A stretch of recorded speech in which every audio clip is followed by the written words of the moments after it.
Well met, and welcome to Screen King, Stephen King from Page to Screen. My name is Matt. Joining me as always is Stacy. Hi, Stacy. Hi, Matt, and everybody that's watching.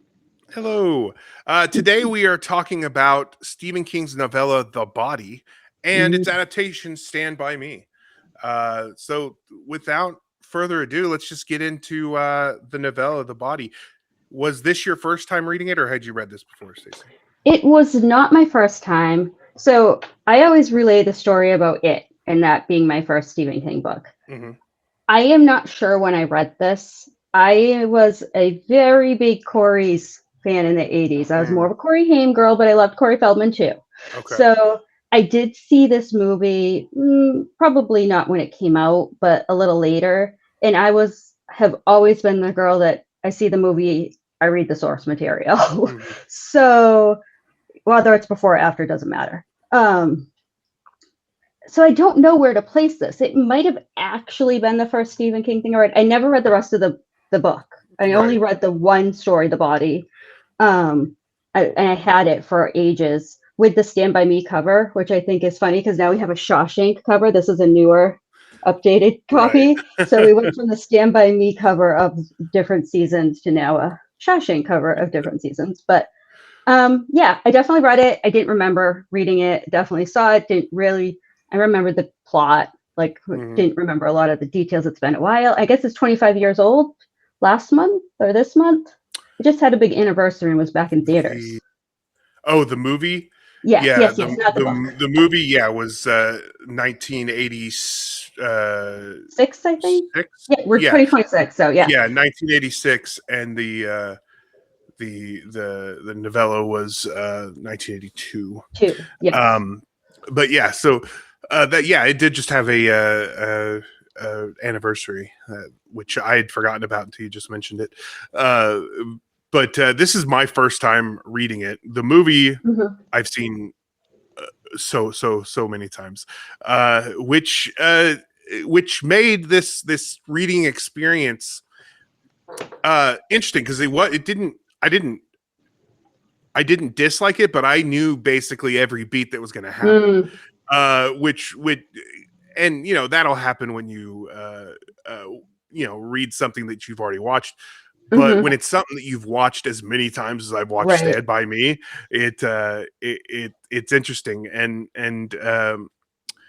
one thing that I found interesting in my research is that the two stories that get told in this novella, the one that he relates to his brother dying, which was like a published one or whatever.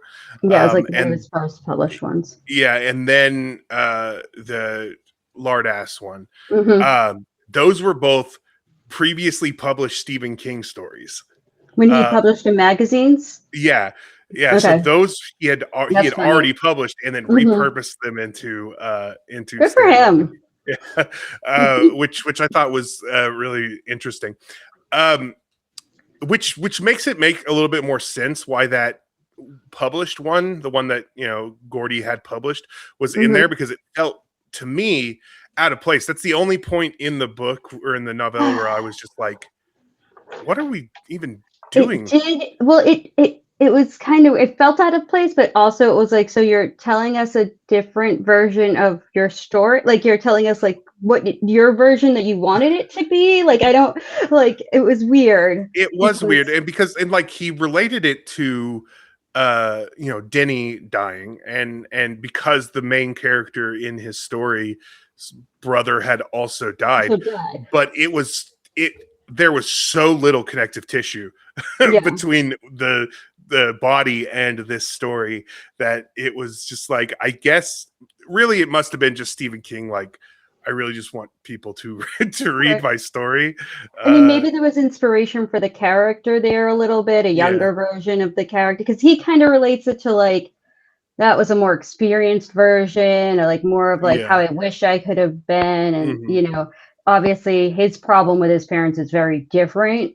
Like, than this problem the kid with the stepmom. But yeah, I mean, I saw it reflecting him. I did, even though obviously the character is much older. I'll Mhm. be honest. So at first I listened to this, and as I've said before, I listen in bed. So sometimes I hear things and I have to go back because I fell asleep or whatever. Mhm. Generally, it's fine, and I get everything, and I'm engaged, and it's fine. I heard this part kind of by itself at one point, Mhm. and at first I was like, do we flash forward at some point? Like, what is going on? So like it did feel to me like I could kind of relate it to his story. Of course, I was also like half asleep and my brain Right. was muddled. But like because I had that first reaction to it, I did feel the connection, but it did still feel out of place. But I do like that he put them in because as a longtime reader, and I know a little bit about Stephen King, I don't know a ton, but I do know that, originally he published some stuff in magazines, but like that stuff would never get to read Right. otherwise, unless you can go back and find them. So I think it is kind of cool that he snuck them in there that way. Right. And yeah, I do appreciate that they were in there because like you said, those are Stephen King stories that I might have never heard. Of course, the Lardass one I've heard because it's in the movie. The other one is not in the movie, so Correct. Yeah. it's cool that we got to that. I do feel like I did think, wow, I'd like to read this whole story, like the one with or a longer version of it. It's similar to our thing with on in Gerald's game, where it's like I would love a different book about this thing. See, I I had would. the opposite reaction to this one. Oh, I was really? like, oh my God, can we get past this, please? Like, I am not entertained. Okay. I also felt, can we get past this, please? But there was enough, like, there were enough things in there where I was like, okay, maybe this would be interesting if I were reading like a full story or maybe, book or something maybe like if it that. was flushed Like, out. that's kind of the way I felt about that. Mhm. But during it, I was just like, wow, we can, what is, I want to hear more about the boys. I don't, I don't, Mhm. so on here. But you mentioned the audiobook. I did listen to the audiobook, and it was read by the best Stephen King narrator in the world, Frank Muller, Mm. who sadly passed away before he could finish the Mhm. Dark Tower I know. uh, I hate it series. when the change happens when Yeah, me listening to too. the Dark Tower, but Well, because not only does the change happen, but because um, the what's the one that was called that was written after they were all came out? after what? Went through the keyhole. Oh yeah, yeah. Yeah, that one was written after the other Dark Tower Hmm. books, but it takes place, but it goes in the middle.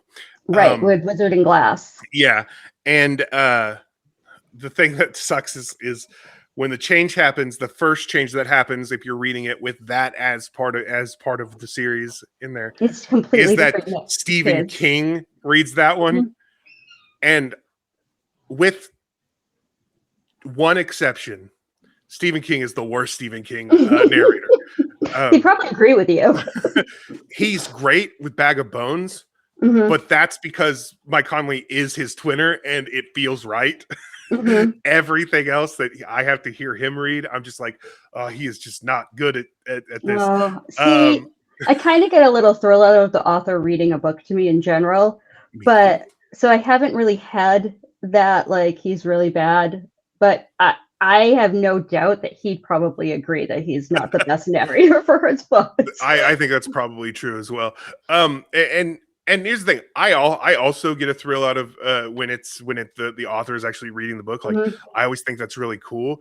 It's just something about Stephen King's voice that I'm just like, Oh, too okay. much of it. I, So I I think that heard that's other probably what people it is. say that too. Uh, Maybe which it's the New Englander in me just thinks his voice is normal.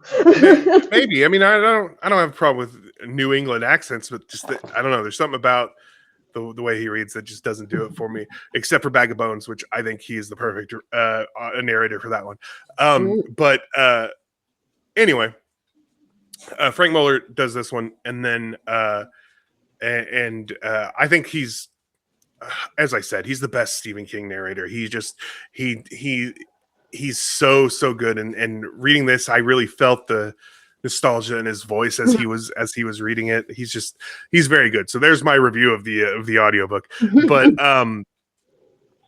uh just the last little bit about the stories that were in there from Stephen King's past.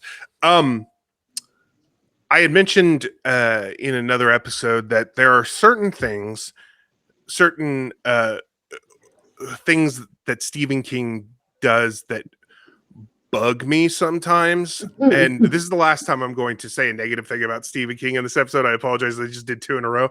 But that bug me sometimes. And one of the major ones is how he writes about fat people. As a fat person, it just bugs me. Understandable. And it's not necessarily the story itself, because the story itself is a tale of revenge for people being mean to him about being fat. The problem is that throughout the whole thing, he is referred to solely as lard ass. And like the way he's described is incredibly dehumanizing, which is just standard for Stephen King. That's just kind of how he writes fat people, and it sucks. But he calls him lard ass the whole time, and that bugs me a lot, because I feel like we should be sympathetic to this character, and the dehumanization bugs me. But that's really all I needed to mention about that part. It's a thing that that happens a lot in his books, and it's I agree. It does it takes away a little bit. It's just I don't know what a fat person did to Stephen King. I feel like a lot of it was very much a product of the times they were written. Like, I don't know that his more recent stuff is as bad in that way. I'm not sure. That makes sense. I think, but 12-year-olds in 1959 telling a story he wrote about an obese kid, it's not out of the realm of possibility that this would be how they would word it. But also, I thought part of the reason he called him lard ass the whole time was so we would feel sympathetic to him when he got his revenge. Because I guess that could be, but that's how I took it. That to me, for me, it felt like that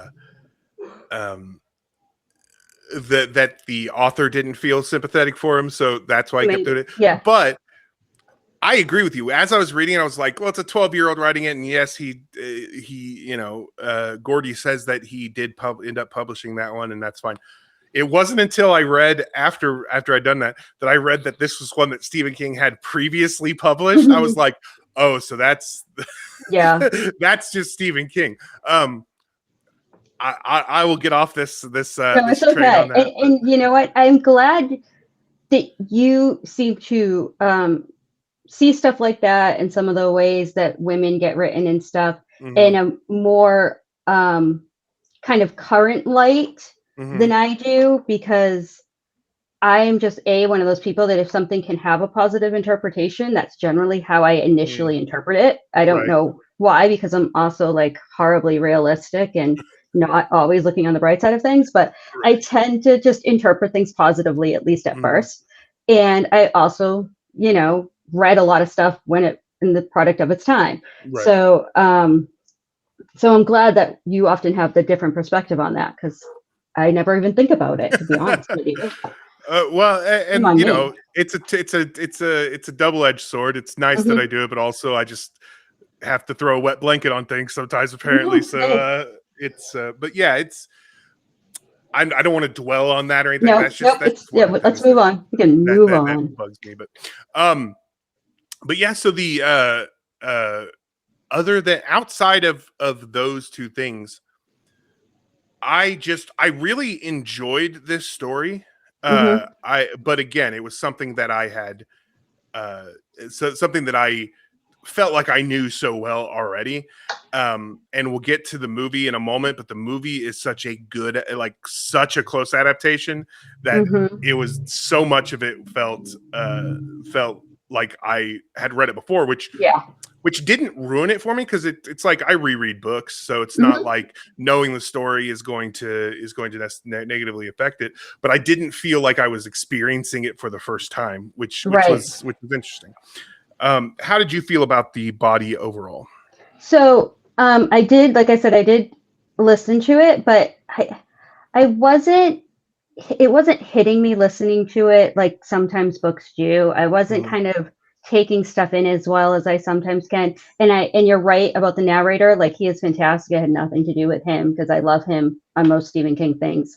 So I ended up then reading some parts that I felt like I didn't really get that well. And basically everything from the time they find the body to the end, I ended up just reading from the book. And I revisited some other parts in it too. I I really like the book. I really like the movie. I really like the story. I think it's a really good coming of age story of four, boys that have very sad lives in the late 50s. Right. I do think, like, I don't know what it is for me. I don't know if it's, sometimes I think I like it more than it deserves because for like 25 years I've been told how great it is. And I'm not sure if I actually think it's great or if I've just been told it's great so much that I think it's great. Like, I can't, normally I can tell the difference with things. Right. Like, normally I have that line. And maybe it's because I first was introduced to it really young. Because normally I could sit here and tell you why something is great. And I can't do that with this, but I do think the quality is great, but I can't exactly say why. So I struggle with that a little bit. I'm with you on that because I hadn't considered it from the lens of I'm not sure if it's great because I think it's great or because I've been told it's been great. But I do understand the that when you say you don't have a lot to say about what makes it great, because I feel the same way. And I think part of that is because I know it so well that it's like I don't know that there's anything that I can point out that I can pick out as the thing that's great about it, or and really my big thing is that, like, I'm having so much trouble separating it from the movie that I feel like I'm going to have a lot of things to say about the movie because I've seen it so many times that it's hard for me to separate into this. But yeah, I agree. I think it's a great story. It's just I also don't have a whole lot to say about the written portion of it. I mean, I think I pretty much feel the same about both because they are both so similar. I definitely saw the movie more, but so long ago that it feels kind of the same to me. And I mean, I do like that it was an event that kind of changed them forever. Like, I think it's a really well told story of, I don't know. It's so weird to try to talk about it because it's, and people are generally so familiar with it. I guess, and maybe if you're not, it's about four kids, which are in Castle Rock, which is one of the towns. If you're not a big King fan coming into this, that's one of his two most used fictional Maine towns. Although in the movie it's not Maine, but and yeah, these four kids, three of which come from very bad homes, and one just comes from a neglected home. They find out there's a dead body in the woods like 20, 30 miles away, and they decide to go see it and, claim dibs to report it or whatever, to get on the news and whatever. It takes place in 1959, so that's a big deal. So yeah, just, I don't know why I'm recapping. I've never recapped anything else, and this is probably the most famous one we've done so far. Right. But for some reason, I felt the need. No, that's good. I always, after we record, think we should have recapped it. Maybe somebody hasn't. Especially the people who have only seen the movies and read the books, which in this case you don't really need to do because they're so similar. But yeah, go ahead. I have one nitpick with both. It's a tiny nitpick. It's my lizard brain that like just grabs onto weird things. I can't explain why. And the weird thing is, now this doesn't ruin things for me. I should preface with that. It doesn't. It just sticks in my brain as to it being like wrong. They buy hamburger and they walk for hours with it in the sun, not on ice, not just like wrapped in deli wrap, like, and then they eat it. And that's so disgusting. It would be so gross. But that's it. And it, based, takes place in the 50s or whatever. 59, yeah. Yeah. They probably didn't know. No But it would still preservatives be or anything in it. disgusting. No, it would be so gross. I couldn't even imagine trying to eat it. Even if it for some reason didn't smell horrendous, like I imagine it would at that point. But Right. yeah, no, it just kept thinking about it in the movie and the book because my brain sticks on this weird ass shit sometimes, and especially, and I'm weird with food. I should preface that too. Like I get really weird with like food freshness, so this was like particularly hard for me. I felt the same way, although I felt it more when I was watching the movie, and maybe just because I had the visual in front of me when that was happening. But I felt the same way. I was just like, "Gosh, you're taking raw meat, huh? Out on a." And they're talking about how hot it is and how hot they are, and God, they walk for so long before they cook it. Like, but anyway, that's like a minor thing. I have to throw out my little minor weird ass stuff that I notice that bothers me, because otherwise I never have anything negative to say most of the time. Well, let's shift gears into the movie, because I think that a lot of what we have to say about it is going to relate to what's happening in the movie, or what happens in the movie and the book, that happens in both of them. Yeah. Let me just say, and I've already said it already, but this is one of the closest adaptations I've ever seen of anything.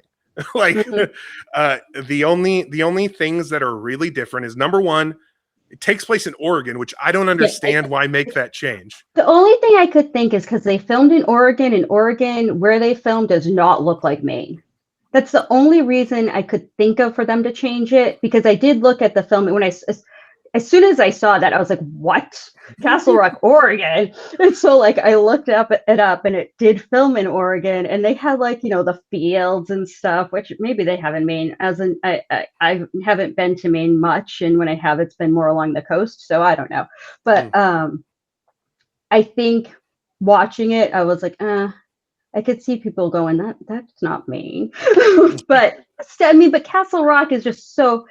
And it came out in the mid-'80s, when I guess Castle Rock wasn't as associated with Maine and Stephen King, just because it wasn't as out there as it is now. Yeah. But yeah, no, it really bugged me. It really bothered me. Like, yeah, I was like, that's weird when I was watching it. But so there's that. There's the one story we don't get that he writes thing. And then two kind of big things that they changed. Not big, but like two things that they kind of changed. Number one is that in the book, Chris is the one who pulls the gun on Ace. In the movie, it's Gordy, and I think it's interesting. And actually, I just realized as I'm saying that we do have one of our number one fans comments is about that, so maybe we can table that discussion. But okay, I just. That's one of the ways that it's different. And then also in the novella, in the body, Gordy is the last one alive, and like in that, and it felt like that's the way they were headed in the. Yeah, they didn't really say, except for Chris dying. Did they in the movie? They said, yeah, well, because in the movie it starts out with him looking at Chris. Chris has died, and then at the end he says. I think I don't. One of them Penny, is, and one of them is Teddy and Vern. Yeah, has a I don't know, doing something. He says both of them are still alive. And which I thought was interesting, because it felt like my wife watched this with me, and this is the first time she had ever seen it. Oh, okay, nice. So when we are. When the movie starts, she sees that, and then it, plays a little bit, and then she goes, so it kind of seems like he's the last one alive, like the rest of them are dead. And I was like, that's exactly right. And then when we got to the end, they did that. I was like, wait a minute, that's not. So to her, as a first-time viewer, his, him being so sad was not just about his friend dying, but she felt like it was kind of like he was the last remaining, right? And then they didn't do that, which I thought was interesting. And to be honest, like it does make the movie feel a little bit more relatable, because just, you know, the you grow up and you separate from the people that you know knew back then, and you move on, and just to, you know, the fact that he doesn't associate with them, but it's not because they're dead, Right. does feel more relatable. So it actually makes sense in context of the movie. I was just shocked when we got to the end, because one of the things, my wife's a pediatric nurse. She sees awful things happening to children all the time, and so first thing she's like, "Are we going to see any kids die?" And while we were watching it, she asked that because there was some peril happening, and I was like, "No, we're not going to see any kids The die." train scene. There is peril, you know, and there may be a dead kid, but we don't see any kids die. And this was after she had asked about them being alive, and I was like, and we do find out the fates of all of them at the end, but no child dies on screen. So my point with that was that, like, even though the movie kind of felt like that would have fit in there, I do think that it's fine in this movie because there is like a hopeful thing at the end. Also, like at the end of the book, we kind of get how as they grew up, Chris and Gordy stayed close, but, you know, became kind of not estranged, but, you know, they drifted away from Vern and Teddy, and they had that distance where they just became a nod in the hallway, and then, like, you know, maybe bump into them in town. So I think what you're saying about how, you know, you drift away and that's relatable, I think it conveys that in a way that's much more succinct than, you know, the book can be. So it works well for that, to give it that kind of part of the ending. Right. Yeah, I agree with that. I think it works for the movie itself. It just surprised me because she picked up on it, and I was like, yeah, exactly. And then it didn't do that. I was like, wait, what? For her sake, I'm glad that all the beatings that they got in the end of the book were not in the movie, because those were like the most horrific thing. Yeah, that's the other thing that kind of is different, is that it ends roughly the same way, except for there is one extra scene where they just get the shit kicked out of them by Ace and his gang, which I think leaving that out of the movie is perfectly fine. It's fine. I mean, it would have been weird if that hadn't happened down the line. But even if they hadn't had it in the book, like, you just assume at some point they got their asses kicked for it, because that was just how it was. But yeah, I thought it was fine to leave it out of the movie too. Yeah, because I think at that point, if you add that in, you're really undercutting that ending. Right, exactly. And, you know, there are heroes of the film. You don't want to end with your heroes all getting their asses kicked. Right. Like in the hospital, asses kicked. So I will say, I did notice you mentioned, and we can get into it at question time, but you mentioned about Gordy pulling out the gun instead of Chris. There was a few times when stuff Gordy did was given to Chris. They were very minor things, so I thought it was kind of odd. And I always think this is odd in movies when, like, a line is switched or something. Because I noticed that a few times with just, like, tackling Teddy off the tracks when he's playing, you know, whatever he calls it, he's dodging the train. Yeah, that was given to Chris instead of Gordy. Even the challenge to a race when they get to the dump was, I thought, Gordy in the book challenging him instead of vice versa. So I don't know if it was to make it, to convey like Chris was the leader kind of, and he was the tough one, which of course we don't have as much of the inner narration as we do in the book. And then so Gordy then pulls the gun, and it's like a character arc kind of a thing. It's kind of like, that's how I kind of interpreted it. But yeah, there were quite a few little things that they switched on like that. So I noticed some of that as well, and part of it, like there's part of it that that feels like, because I noticed that kind of thing like in movies sometimes too, and it's like, is there a reason they did that? Like, if I can see the clear reason they did that switch, it doesn't bother me. Yeah. if there's no reason, I'm just like, okay, so did that person not have enough lines in this scene, which isn't really the case with Chris at all in this movie. So I don't know exactly, except this is what I was thinking. I was thinking that I think that all of the assertive and tough stuff went to Chris. Right. No matter who did it in the book. Because we get it from the narrator in the book that he's the toughest one. And like, you know, he might even be tougher than one of the big kids and stuff. Right. So like, yeah, I think that was the movie's way of conveying it probably. But while we're talking about that, can we talk just a minute about the performances? Yes. Because, oh my God, like, I mean, obviously these are actors that are well known still. And so we know they can act, but I try to think of them at that age of doing it. And River Phoenix, rest in peace, like, I mean, watching Corey Feldman pretend to cry in one part and then watching River Phoenix break down was, and again, was a big Corey's fan, so don't hate on me, but like night and day. It was just insane. Yeah, no, he was such a rare talent and such a great performance. He was, and I don't think it's going to shock anybody, or even is an insult to Corey Feldman to say that Corey Feldman is an entertainer and River Phoenix was an actor. Like, and that's the thing. And like, they put him in all those movies because he was an entertaining presence, and that's his thing. It wasn't because he was the greatest actor. River Phoenix from a young age was phenomenal, excellent, and it's a shame. I mean, it's a shame really when anybody dies that young, but it's a shame that such a talent had to go so soon. But yeah, it's funny. I was reading about this that Rob Reiner, rest in peace, is our second Rob Reiner movie on the show.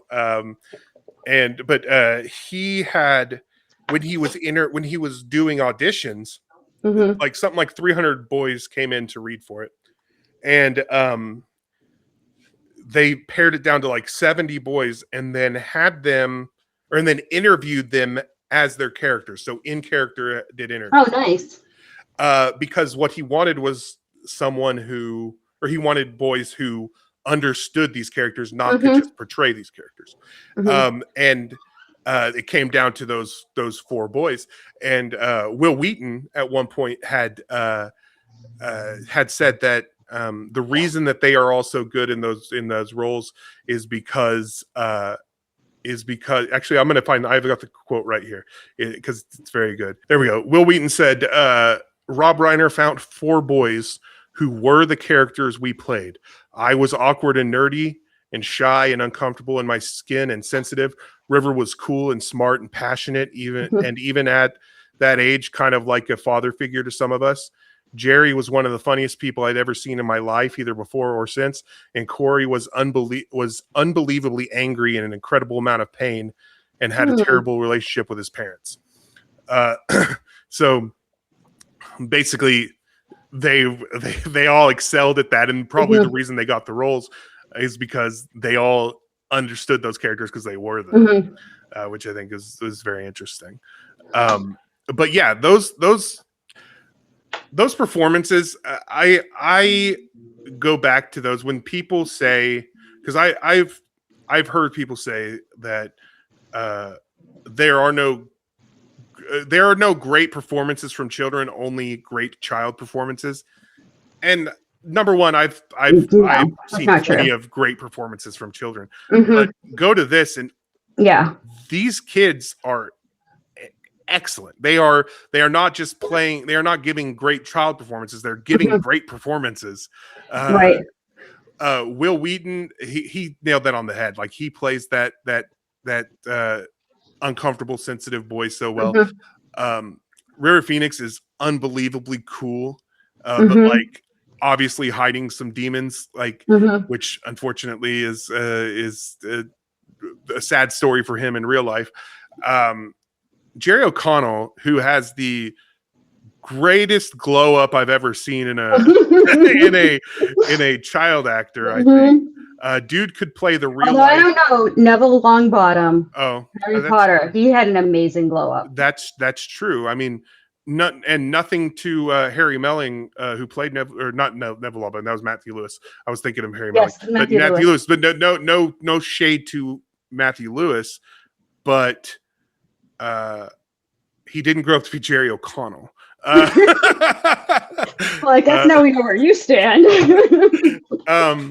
But no, he obviously he also had a great glow up. No, but you're right. He did have a huge glow up. Absolutely. He could have been what? Oh God, why did I forget his name? The fat kid from It. What's the God damn it? Oh God, I don't know now. The character. The kid that listens to New Kids on the Block. Oh my God, I can't believe I can't remember his name right now. Ben. He could have been Ben in It if they had made it at that same kind of glow up. 27 years later, like it's the same thing. Like I'm so excited I remembered his name. But speak for me. But I actually, it's funny because growing up, the person who played Vern and the guy from Sliders, I never connected that they were the same person. Oh, really? And then, like, at some point, I was watching Stand By Me and I saw it said Jerry O'Connell. I was like, Jerry O'Connell. And then it, like, clicked. I was like, oh my God, that's Jerry O'Connell. Yeah, that's crazy. And then Corey Feldman, I also like the Coreys. I grew up watching 80s movies. I liked the Coreys. They were not the best actors, but they had a presence that was sexy. And I was also more of a Haim person. Also rest in peace. Yeah, also rest in peace. And you know, I don't think negatively about Corey Feldman. He's just always been he's always played annoying characters, and that's always been I mean, this, like, annoying thing in my head. Loved him as Mouth and Goonies, like right. And so this I probably watched after the fact, I'm guessing, or maybe not, but I think so, because I think it was the fact that I was a fan of Corey Feldman that got me to watch this originally. So and I'm pretty sure that was from Goonies. I was obsessed with Goonies. But I do want to say one more thing that was changed, and it was a change that I didn't really like. Okay. And it was small. It's, again, didn't affect my enjoyment of the movie. But I didn't like that they didn't give him a hearing aid. Like, I get that they didn't have, like, his ears weren't a mess. Fine. Like, you know, there would have been makeup and prosthetics involved and whatever. But they even talk about his dad burning his ears at one point, and his ears look fine. And I just think having the hearing aid, when they mentioned the burning, would have had a bit more of an impact. He did have a prosthetic on one of his ears, but they only it was only one ear, and they only mentioned one ear instead of both. And I also noticed that I was just like, he doesn't have hearing aids, but also, like, it doesn't come into play at all in the No, movie, I just if they had never mentioned that his dad burned his ear, right, I probably would have been like, fine, whatever. But I think his obvious devotion to his father, and then, you know, even though we didn't get as much of a story, and I think it just would have, like, made what was kind of a throwaway line about his dad burning his ear have resonated more if he had the hearing aid. Yeah.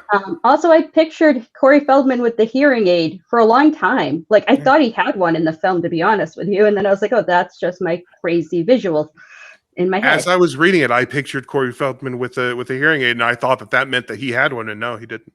Yeah. It's so weird.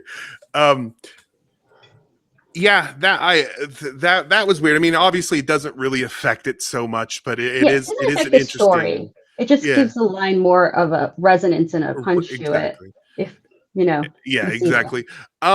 So on this rewatch of the movie, my wife pointed out. Well, actually, she had made an offhanded comment, which made my brain kind of spin, and it made me notice something I had never noticed before.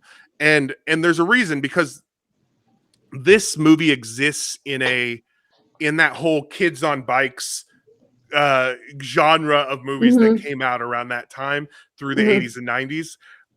And so, like, when I think about similarities between those, I just think about how they just all kind of exist in that thing. But there was a shocking number of similarities between this and another movie that came out in the 90s. Corey was my wife. Corey was we were watching it, and something happened, and I don't remember exactly what, but not anything big. But she goes, "That kind of reminds me of Sandlot," and I was like, "Yeah." I was like, "Actually, there's quite a few things that are going to remind you of Sandlot." And as we go by, we keep picking out things that are.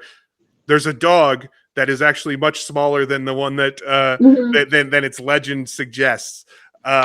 There's a vomit scene that takes place at a fair. Not maybe Goonies, but just the vomiting on top of vomiting again. Don't listen to me. There were several. There was a few things that as we go on, it's just like, oh my god, did Sandlot like totally rip off Stand By Me? Because and most of that is in the book as well. So it's just like, wow, there's just so much that that was very, very, very similar. I think there. I think it inspired a lot of things. Like even Stranger Things said a lot of it was inspired by these types of Stephen King stories, and then other things that came from that. So I mean, that's how things work, you know. But it has inspired a lot. Yeah, this did inspire a lot. Like, and a lot of them admit to it. So that's what's interesting, is that I never thought about that before, because like I know that Boys in the Hood is partially inspired by Stand By Me. They even go see a dead body and have the fade out of Ice Cube at the end. You know, like happens with Chris. Stuff like that. Like there's a lot of stuff that is inspired by this. It's just that's one that I'd never heard before. And then as I'm watching it, I'm like, wow, there's so much. That's funny. There's so many things. But there's another thing that I noticed while watching the movie, and it's all true for the book as well. So I'm surprised I didn't connect it while reading the thing. We know that Stephen King's a big Lord of the Rings person. And so as I'm watching the movie, I'm realizing how many, and this was written after The Stand, so he had already had his Lord of the Rings thing. But how much of it felt like an homage to the Lord of the Rings, because not only is it, you know, a group of 4 people heading out on you know, a mission, you know, on a journey together, but there's also things like the junkyard felt like Farmer Maggot's farm, like and stuff like that. And then they get to the end, and not only that, but if Gordy is Frodo, then Chris is Sam, and that kind of also explains like a bunch of their dynamics as well. So it's I had never noticed it before, and then as I was watching the movie, I was like, wow, this really feels like they are like an homage to Lord of the Rings, which makes sense because he's a huge fan of Lord of the Rings. Yeah, I didn't pick up on it, but now that you say that, it does kind of work. Yeah. And obviously, I always like an homage to Lord of the Rings. Oh yeah. But all right, so this is a movie that I have always loved, and I've watched it so many times. And this also falls into, I mean, we've had lots of things to say, but I don't have a whole lot more to say. Do you have anything else to add about Stand By Me before we move on to number 1 fans? The only other thing I want to say is I love the soundtrack. I had the cassette tape of the soundtrack growing up. I absolutely, it's such a fun, great oldies soundtrack. Now it's like ancient songs. To me, they were oldies in the 80s when I was a kid, in early 90s. But speaking of the soundtrack, which is great, you're absolutely 100% right. I love how the score to this movie incorporates Stand By Me by Benny King throughout it. So good. I used to Stand By Me to my kids when they were little, like at bedtime and stuff. Well, then let's move on to our number 1 fans segment, where this is where we hear from you, the Stephen King fans. The first comment I got is from Steve Living Room CO, who said, "Love them both. The novella has a little bit more, so I give the slight edge to that, but they are both great." Very simple, because I did ask, how do you feel about The Body? How do you feel about Stand By Me? how do you feel about the casting of the boys, and do you prefer the novella or the movie? So that's what he was answering. That's what they were answering there. That they give the slight edge to the novella. And then Joe Morg said, overall, I love both. Stand By Me is one of the most faithful adaptations of King's work, with the basic plot sequence of events and even huge chunks of the dialogue one-to-one from the book. I have a few minor gripes. One medium thing I think improves the adaptation, and one semi-major thing that hurts it. Number one, moving Castle Rock from Maine to Oregon. This is just so weird to me because it's so pointless, which I agree. Which, I mean, but also, like, you make a good point. Like, they filmed in Oregon. I'm sure that they just wanted to feel accurate. It just doesn't look like Maine. Like, I could just see people saying that's not Maine. Like, but you know, most people don't know. Maybe I would say that would be noticed by people in Maine and Oregon. Yeah. And that's it. That's it. Right. Exactly. So it was, I mean, like I said, I was very bothered by it, but that's the only defense I could say of it that I could see of a reason. And then number two says, I like it how in the film, instead of dying in King style gruesome deaths, Teddy and Vern have just drifted away and are living quiet desperation. I think that fits the theme of the film better, which I think we both kind of agree there. Like, it works with the film, and their deaths kind of work in the movie or in the book as well. So it both ways works. So that's it. It doesn't really change anything, and works with the themes in the movie. And then their last thing, and this is something that we had talked about. That's why I wanted to kind of hold off a little bit. I hate that Gordy and not Chris is the one who faces down Ace with the gun at the end. Totally guts Chris's character and adds nothing to Gordy's. Reeks of studio exec not understanding that main character and protagonist aren't always the same thing.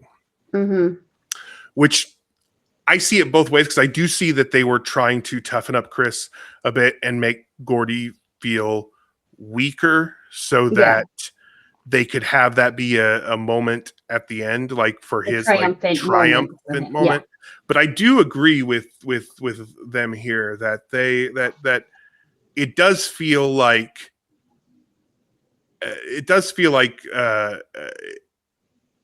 feel different, like a different understanding of those characters from what they are in the novella. That I would say is the only thing that really doesn't seem to understand that the film maybe gets wrong. I don't think it's awful. I don't hate it, because I do think that it works for the movie just fine. But I like what they say here about not understanding the main character and protagonist aren't the same thing. So it's just like saying that the hero and the protagonist aren't necessarily the same thing. Like that kind of thing. And that's the thing that we talk about with, like, Lord of the Rings all the time. Like, Frodo is the main character, but Sam is the hero. Like, and so it's a I have more Frodo love than most people, but okay. I love Frodo. That's not it. But Sam is the they're both heroes. They're all heroes, and they're all heroes. Ways, but we can do that's a different topic for a different time. Okay, but no, I agree. I get what you're saying. And so it's very so that's what they're saying there, and I think that is very interesting. That I think it does work okay in the movie, but I do understand this person's frustration with that. Did you have any other anything else? I would just say, and this is especially in regards to it being studio interference, I would agree, except for the other changes I commented on, that I think really were making Chris look tougher throughout and giving Gordy that arc where then he's like is stand up for the guys and has that kind of character moment. I think that works for how they did the characters in the film. I would not have disliked if they just left it as it was. Like, I would have been fine with them leaving as it was. I think, like we always say, it's a movie. It doesn't have to be the same. It was still great. So I didn't hate it, but if they had only changed that, and hadn't changed the other things, it would have been off for Right. sure. I agree. I think because of the way that they did that, it works for the film. So I'm in agreement with you on that. But I did notice that in it, and it did feel. Oh yeah. It did feel like there was a difference there. Like The knee-jerk reaction was fairly negative. I will say that. It was just, after thinking about it and all of the stuff together that was changed, that I made my peace. Okay, so that brings me to the Discord where we heard from a few people. Carly, our friend Carly, watched this movie for the first time. Yeah. I don't believe she's read the book. No, she hasn't. So I'll read from Carly. Carly says, I just watched the movie for the first time and enjoyed it more than I expected. It was still pretty much what I expected, but it was really charming and enjoyable. It feels very much like the movie to me. It feels very much like a movie to me, so I'm curious to see how deep King gets into the plot and what may have been left out from the book. Not much. Yeah. The more King adaptations you two cover, the more I'm realizing Stephen King is such a versatile author rather than just being a horror writer. That's why I want to do this show. I usually thought of it rather than just being the horror writer. I usually thought of him as, which makes his working with Rob Reiner twice very fitting, since Reiner is also a very versatile director. And then Chad Webb says, I'm not sure I've actually read the novella, but Stand By Me is incredible. Somehow it says everything about childhood and friendship and how life is hard and passes by quickly, all in this emotional package with like 4 boys. It's like The Sandlot, but it's like The Sandlot. It's like The Sandlot, but way more emotional. Great coming of age film. Rip Rob Reiner. Absolutely. Rest in peace, Rob Reiner. But yeah, I agree that it's like The Sandlot because I pointed out a bunch of ways that it's like The Sandlot. That's so funny. Yeah, it's I love coming of age movies and stories, books, all that. I'm a big fan of coming of age genre. And this to me is among the very best when it comes to that style. My favorite movie is Dead Poet Society, which is a coming of age movie, so I can't say it's the best because that's my best, but it's way up there. Like it's incredibly high. Coming of age as a prepubescent 12-year-old, that age, versus Dead Poet Society, which is a much older coming of age. So it's the best adolescent. Yeah. There you go. Let's do our tier ranking real quick. Okay. So you start this time because I started last time. I said you start this time. And just so everyone knows, we have come up with ways to get past the disagreement on these things. So we'll see if it comes into play here. It may not. But all right. So first thing, pull that up. I do just want to say, as to what Carly said, and I know I kind of said it, but really a big reason I wanted to do this show was because of how often I hear, wow, that's a Stephen King adaptation, when I tell people things are Stephen King adaptations. People have no idea how versatile, how broad his scope is, how much great stuff he does. And I mean, that's why he's one of my top 2 all-time writers. And yeah, I'm glad that it's working, at least on Carly. Nobody else. Right. No kidding. I got one. All right. Okay, so let's get into the tier ranking on this. All right. So the trouble with this is that because I knew it so well, it's very difficult for me to come with a ranking on this. I would say that if I had never read it before, or if I'd never seen the movie and I was reading it, and I'm trying to think of it from that perspective. However, that is difficult because I've never experienced that. But I would say that if I were to have just read it without knowing the story, this is tough because there's nothing wrong with it, but I think I would probably put it in B tier, which I think is with the novella itself, because I don't again, nothing wrong with it. I think it's really great. It just doesn't quite reach the highs of some of the other stuff I've read. So, but I'm not fully convinced of that. So I would like to hear your thoughts on it. So is it SAB? My heart, my okay. So the horrible, and the chart is small, and I always forget everything. it's SABCD. That's what I thought. Yeah. Okay. Yeah. I would have said A tier in this time, which is odd for me to go higher than you. Again, though, it's always hard for me to quantify it really, which struggles. Like part of me would say S tier, but because I find it so hard to quantify it, I would go A. You would go A. Yeah. We're not going to need a tiebreaker here because I think I'm comfortable putting it in A because I was trepidatious about putting it in B. So I have no problem doing that. So I'm going to, if I can, there we go. A tier along with Dolores Claiborne. All right. So that's fine. I have no issue with that. Let me pull up the next one, which is our tier ranking of the adaptations of Stephen King. I would like you to go first. I'll put it in S. You put it in S? For the quality of the adaptation, for the quality of the movie itself, for the influence that the movie has had going forward, as we talked about with things as The Sandlot and Stranger Things and just other coming of age stuff like that. Yeah, I think I would be comfortable putting an S.